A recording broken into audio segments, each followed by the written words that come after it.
Hey y'all, welcome to the Honesty Circle, the safe space to discuss growing in adulthood, mental health, faith, and all the things in between. It's your host, Sierra Elise, and I hope you're taking care of not only your mental and spiritual, but your emotional and physical health so you can be your best self this week.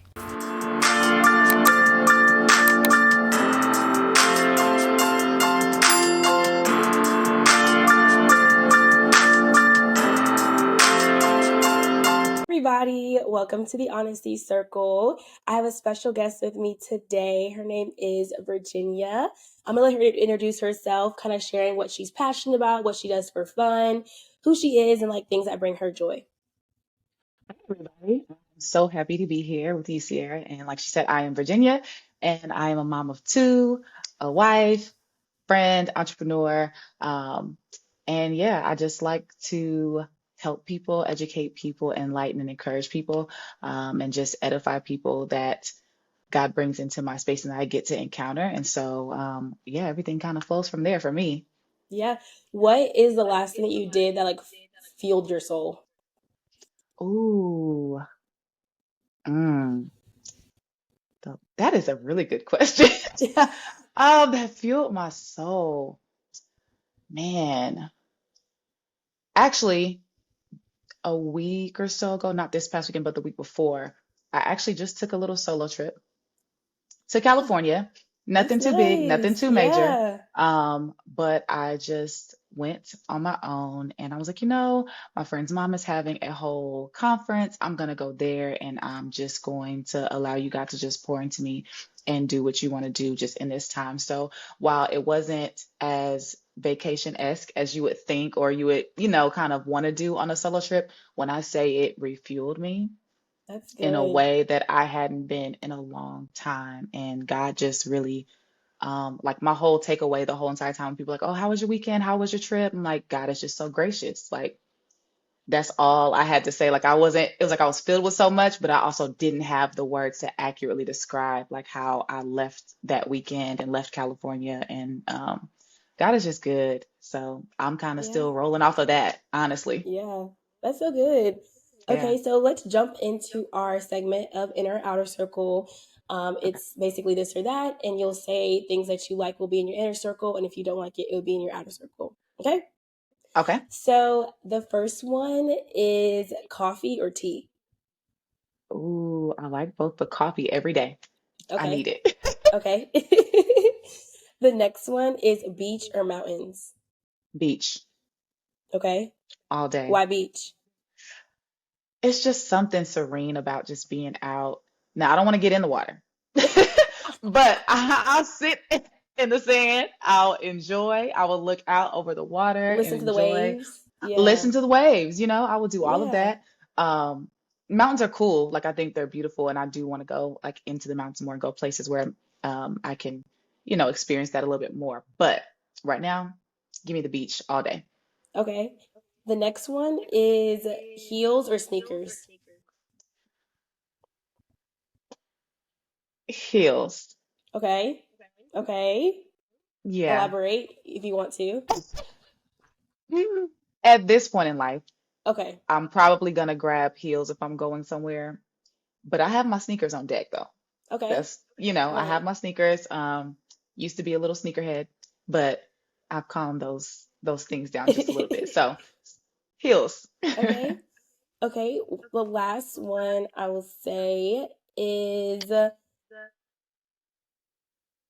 one's not it's not really this or that, but what type of music is in your inner circle? Um, Honestly, Christian hip hop and R&B is really Okay. what I listen to primarily. I love my throwback old school R&B. Like there's nothing like, the music from the 80s, 90s. Yeah. But I can't tell you what's out now. I'm not gonna lie to you, because I just try to be intentional with what I fill my ear gates with. Yeah. But I've been loving it like for a while, for a few years now. So Christian hip hop, Christian, R&B, worship, and jazz. I've Listen, been loving like jazz. I love just listening to jazz instrumentals like all day. Like my kids know, like I'll put that thing on or some lo-fi like real quick. So that's really my yeah. jam. I have to agree with you. I made a like jazz playlist, and it makes me Yes. feel like I'm in a movie, like in those little quiet movies from like back in the day with the black and white, and Yes. it just, I don't know, it just It's does a something. vibe. It's a It's vibe, a yeah. vibe. I love Yeah. it. I love No, it. it is. It is. Okay, so thank you for that segment. So we're going to jump into the content of this episode. So this week we'll be talking really about having faith in uncertain times. And so I know that she has some experience with that. I also do too. And so we're just going to have a conversation about what we did to kind of go through it and now being on the other side of that uncertainty, what it looks like now. And we know that like life always is throwing curveballs. Like everything in life comes with ups and downs and difficulties and things that could be expected but might be unexpected. And so we're just going to talk about kind of how we utilize our faith in that time specifically, because I know personally that I couldn't make it without the faith. So we'll just talk Yeah. more about that. So to start the conversation, I want to know about kind of an early memory in life where you were thrown with the curveball and kind of how did you feel? What did you do to kind of overcome it? How did you handle it? And then, like, looking back at that, what did you kind of learn to kind of stop the conversation off? That is a really good question. An early memory. It doesn't have to be like early as like a What I kid, but like, well, the thing that's coming to mind, I can't say that it's necessarily a one-time thing. We're gonna be real vulnerable and transparent here, okay? okay, yes, But no, when I think about it, what comes to mind is like when I was a kid. So I don't really have a relationship with my dad, right? He's kind of in and out a little bit, like when I was smaller, but barely. And so I just remember when I was a child, like, you have that childlike hope, or, it's like, okay, well, this person, you just leave the door open for a lot of things. And then you kind of just see who people are and how things kind of play out. But as I look back on it now, it's like while I was able to learn what I needed to learn, I was still able to grow as I needed to grow. I always had that one underlying understanding that I still had a father. I didn't know it then, but I know it now. I just, I didn't perceive it as that then, but it was just like I never was able to fall into a pit. You know what I mean? right, Like it was yeah, almost like there was that inner thing that just never let me fall off the deep end. And I look at people, I'm like, I could have been this way, or I could have turned out this because of, daddy issues. And then I just now I see where God walks me through and is still walking me through understanding him as a father. Because, sometimes when you don't have your earthly father, there's a breakdown with being able to perceive God as yeah, dad. You know what I mean? And so yeah, I am, while I recognize the struggle that I had, I'm also grateful for it, but also it gives me the ability to have, grace for other people and just kind of really hone in on accepting people where they are, how they are, and still, loving and moving forward the way that I need to. yeah. So No, that's hopefully that good. answers the question. No, yeah, that was good. And I would say too, like as you've grown from that and matured, um, this is not really just about faith in uncertain times, but how has your faith in general hmm kind of grown, and like how has that been for you in your life? Man, it just as I continue to walk with God and as I continue to grow, the thing that always is at the forefront is for me to remember, right? So even when I look back, I'm able to see where God's hand was. I'm able to see what God did. I'm able to see kind of why he did. Obviously on the back end, you know what I'm saying? It's not fun to Right. walk through, Yeah. but it's grown my faith the more that I put at the forefront to remember. Even like now, like I just finished a book, um, Brainwashed by Manny Arango. And one of the things it talks about is the damage that if we allow our memories to stay, like the old things to stay at the forefront, like the damage that it can really do. 'Cause it's like, oh, I miss this, or I wish this, or I wish that, instead of seeing God's hand, instead of saying, God, well, you did this, so I'm going to trust you to keep moving forward. And so and the thing that I've been praying is for God to allow my memories to be marked with his hand. So there's no way that I can remember anything or think on anything of the past or think on anything old and not see him and not still see it as good, and move forward. And so as we're talking about, like, and as I reflect, like that's kind of where it's been growing me. So as I stand in stuff that's uncertain even now, like I'm able to say, you know what, nope, I can cast down that thought. I can take it captive because God, we've already been here. You've already shown me that you're real. You've already shown me that you're true. You've already shown me that you got my back and you have a plan at the end of the day. Like I'm just trying to meet you on the journey where we've already been, right? And so yeah, it's just helped me to grow in my faith and trust in God and his plan at the end of the day, no matter what things look like. So yeah. Yeah. No, that's good. I think that's something I'm like kind of working through now is just like remembering who God is, and even if you are not the same person, like I don't know if you Megan Ashley when she has like in her new, Yes. so I listened to her more recent episode and it talked about like she's like reading stuff in the Bible and like calling to memory different people, and it's like, God, I don't want to be that. I'm not that person. I'm not Paul. I'm not um Mary. I'm not Joseph. I'm not any of these people. But it's like, but that's the same God that covered all of those people in the Bible. And so I think Yeah. that's something that I'm like learning, and like as I'm going more in my word of like that, of when I'm reading the word, having the mindset of this is telling me about who God is and not specifically about just the person, right? Like the person is Right. great, but it's also about who God is in this story, who God is in this time. And that's helping me, carrying me, reminding me when things are not going well and when things are weird, or when, even if things are good, right? Like even when Yeah. things are good, just still knowing that it consistently is the same God that is showing up in all those moments, and that even if you don't think he's showing up, he's going to, and the timing and all that. So that definitely is That's so so good. good. Yeah. Yeah. So another thing I want to talk about too was um you kind of talked about how you're growing your faith in a sense of um now and remembering and things like that. Did you always believe in God? Like, was it something that was always in your life? Like, what was that for you? So I grew up in church. And so I would say kind of a lot like Megan Ashley, which is probably why I love her. Like there's so many parallels there. Yeah. But like her, I grew up in church. So, and my grandma was like, yeah, we going. Like, no ifs, ands, buts. You gonna sing, you gonna do this, you gonna do that. But I can honestly say I didn't begin to really tap into relationship or even like really be super intentional about that or begin to even understand what it means to be intentional about that until I got to college. If I'm being 100, like, if I'm being honest, when I got to college is when I was like, oh, like there's something to this for me to do. There's a part that I specifically have to play beyond like just getting up and going to church because my granny made me go. Or you know what I'm saying? And so Right. in that sense, like I've known of God, had, faith per se. But it started to get, I feel like my true journey really began when I hit college. And then of course there's bumps Ebbs and and ebbs and flows. flows. Yeah, Yeah. yeah, yeah. And then I remember in 2020 there was a time where not that I left the faith or anything, but I remember I was just in a really hard place personally, and I was seeking truth. Like that's it. Like it wasn't even that I can ever even say, oh yeah, I was seeking God.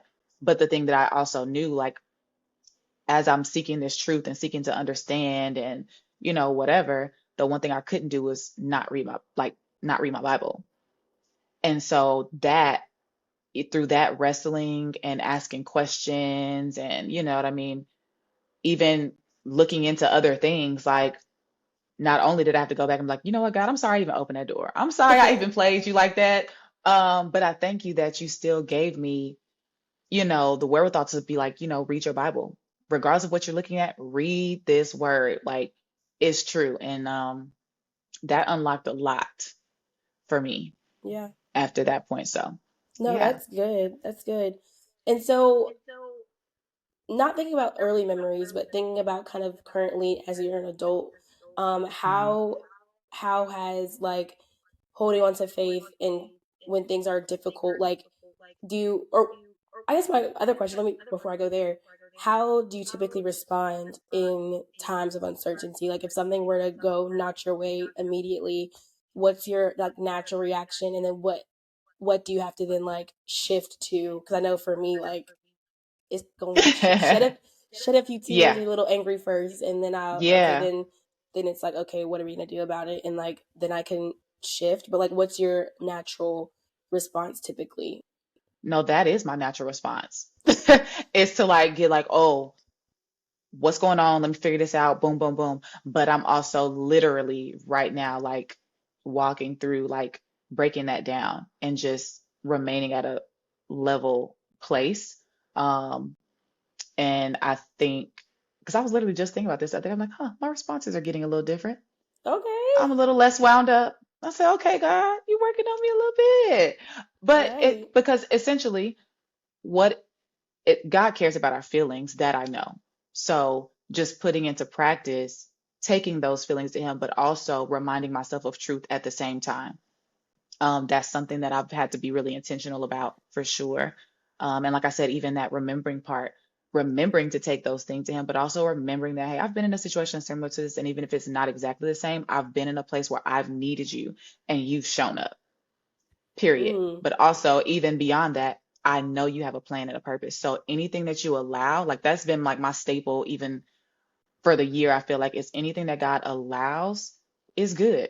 So instead of me fixating and focusing on this thing that I'm not really fond of or that I prefer not to be dealing with, it's like, okay, God, let me shift my thinking. Let me shift my Mm. perspectives to you being good, to this being good for me. Essentially, now, what is it that you're trying to uproot or what is it that you're trying to plant? And how can I like walk this thing out? Like, how can I, embody this or whatever it is that you're trying to do where I'm going? Give me wisdom to even see it and perceive it so that I can move in the direction that you want me to go through this.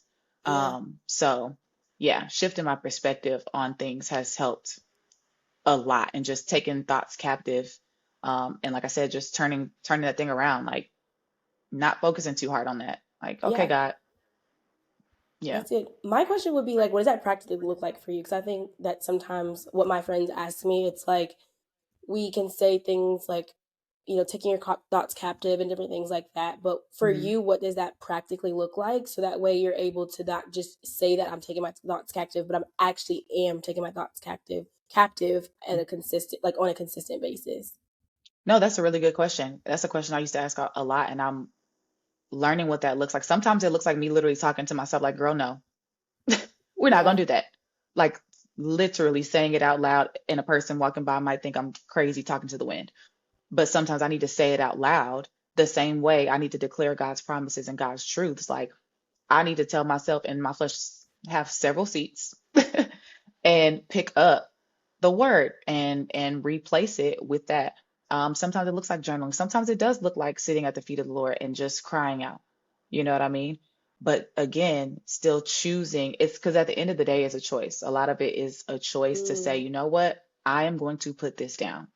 And the moment I feel like it's rising up, I'm going to sit it down again, Oh, you yeah. know? That's And then, good. you know what I mean? And it doesn't mean that the thoughts won't come. It doesn't mean that, whatever feelings, whether it's anxiety or, some type of fear or whatever, it doesn't mean that it won't rise up within you. But those are only indicators, right? But we have the authority and we have the power. And so just really taking the word as is and applying it. And God says, I have authority, so I have authority, so I'm going to use it right now. And I'm going to Yeah. stand in it. Like people say, stand 10 toes down. I'm going to stand 10 Literally. toes down on this. You know what I mean? Yeah. And just make that choice and not allow myself to go backwards and not allow myself to entertain thoughts that are contrary to that. Yeah. It's a lot easier said than done for sure. But the more you practice it, and as the more I practice it, the more I see that it works. And you're able to move past it. But for sure, always seek the Lord, always take him to Him in prayer. I'll ask the questions, ask the hard questions, and wait on a response. That's also a thing. Like I feel like I in prayer, like I would be just like, God, I need you to do this. God, da da da. Amen. Bye. And it's like, no, like I need to wait for him to respond. He might have some strategy for me to get out of this or to deal with this, or he Mm-hmm. might point me to the word where he can really just break that thing open. You know what I mean? And it's just like waiting and inviting him into the situation, inviting him into how I feel so that he can comfort me. It said the word says he's a comforter. And so allowing him to be that, you Yeah. know? Yeah. Jonathan McReynolds has a song called Situation, and that I'll never forget when I first heard Yeah. that song, it opened my mind because at that point in life, I was not inviting God in. Like I would go Yeah. seek, I would seek and ask And like, yeah, there were times where like I know he was there and he was with me, whatever. But Yeah. it's so different when you're actually saying like, hey God, I'm inviting you in this moment right now. Like I'm Mm-hmm. inviting you in. I'm I am inviting you in this problem. I'm inviting you in this feeling with me. Like, because Mm-hmm.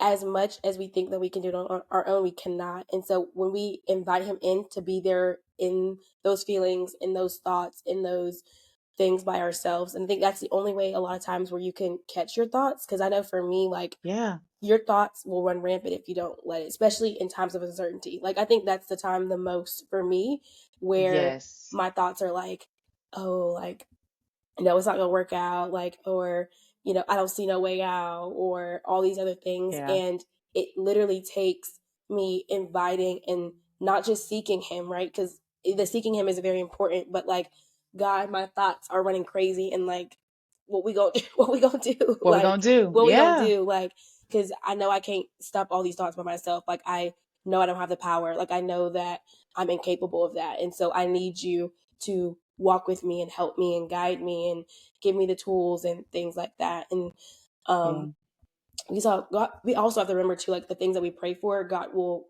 really reveal and show up, but we also have to be receptive to those moments in which we pray for. So if we're praying for answers or, guidance, where it's like the time that what you're saying, like, I could pray and then leave and he's giving the guidance and the information, but being receptive Mm-hmm. and open and knowing that this is what it is. And even if it looks different from what you typically or what you thought was going to happen, being receptive to that the same. So, Right.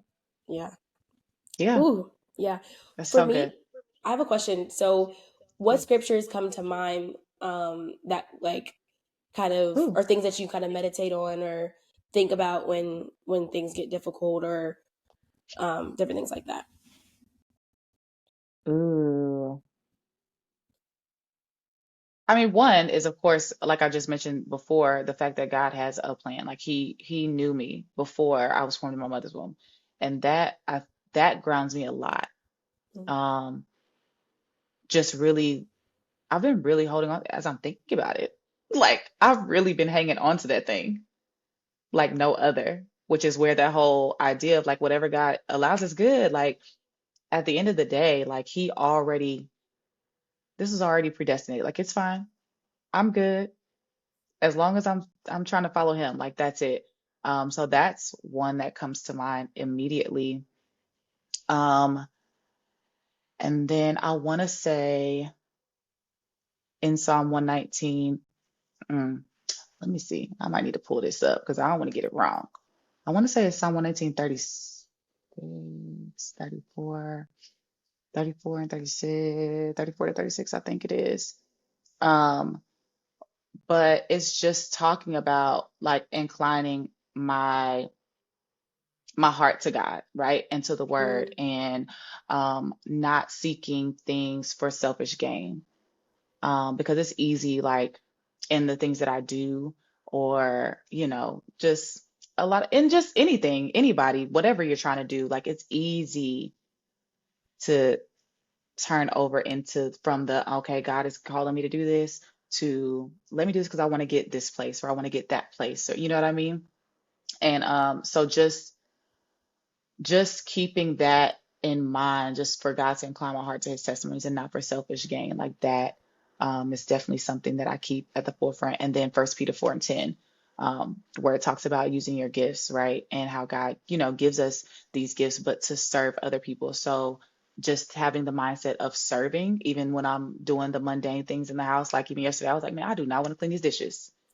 I don't want to fix another meal. I don't want to give another snack. I don't want to do anything, but I had to literally tell myself like, no, like this is good. Like your grace for this, like you it's good, right? Yeah. Um and so yeah, I think those are the scriptures that come to mind. I'm trying to see if Yeah. there's anything Mine else, but those are the mine ones, yeah. is Romans 8:28, and Mm, basically like kind of all things work to the good of those who trust in the Lord and are called according to his purpose.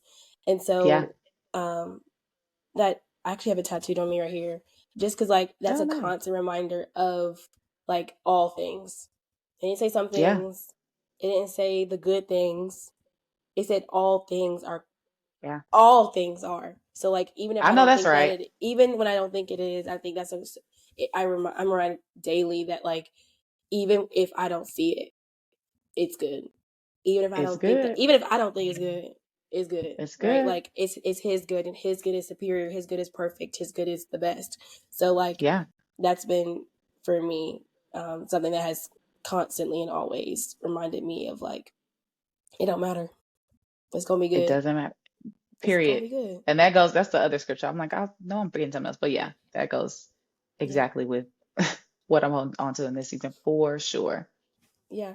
And then I guess outside of faith, kind of what other tools do you utilize kind of in those times to like ground yourself or to bring yourself back down when you do feel kind of like at heightened emotions or things are just like not working out? Like what other do you have any other tools that you utilize if you have any?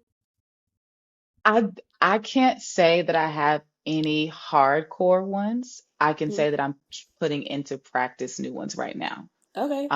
Which overall should have been something that I've been doing. So even doing things like going for a walk or going Yeah. to work out, getting back to reading, just reading books and things like that, doing things that bring me joy, finding the space and the time, which my husband coaches football, so it's kind of hard to have the Okay. space in the room to be able to do that with two little boys at home. Yeah. But taking advantage of the time that I have and then just really being open to God changing that around, you know what I mean? But just really just taking time to do things that I find joy in and helping people build their brands and, strategies and things like that. Like those things bring, I'm a creative. So Yeah. singing, creating things, putting some stuff together, planning some things, like that's right up my alley. So when I get a chance to do those things and serve in that way, it it blesses me. So I would say That's that. good. No, yeah. I mean that's Yeah. those are you said those are not tools. Those are actually tools. Those are very much I tools. mean, Even if you I don't need them to even be more dedicated. Yeah, I need to be more okay. disciplined in them, which is what I'm building. I'm building back up my disciplines in those areas, I guess. Yeah. So, Yeah. yeah. That's good. Okay, well, kind of ending the episode, obviously, you know that we do the C's 2 cents. And so I would love you to share the C's 2 cents of like any advice you would give to someone who is like going through uncertainty right now, kind of some words of encouragement or anything like that that you would say. I would say to rest in the fullness of God, like, and truth. Like, just allow yourself to really rest and allow yourself to really allow and both challenge yourself to really trust Him, Mm, right? Trusting, like we talked about, like the things that we know that all things work together for good, not our good and what we think is good, not, what we feel like we want to be good, but God's definition and version of good, right? And that is superior to any and everything that we could ever desire. And we have to know that His plan is good and it's better. So being okay with His plan being better, even if it doesn't look like what you want, I think that's a resolve that I would encourage everybody to kind of come to and enjoy the ride. yeah. Enjoy the journey. Yeah. Well, that was good. Y'all can take her advice or not. That is just her 2 cents. Thank you so much, Virginia, for joining this episode. Um, as my first like kind of virtual guest. I'm very excited to Yeah. have you joining. So thank you so much for coming. Everyone, all the listeners, thank you so much for listening. If you like anything that you heard, please be sure to subscribe, share with a friend, follow us on Instagram. Make sure you subscribe on YouTube, leave comments on Apple Podcasts if you listen there, all the things. Let us know how you feel about the episode. Let us know your favorite comments or anything like that. And that's in the episode. Thank you guys so much and go conquer your week. Bye, Thank you for having guys. me. Bye, guys.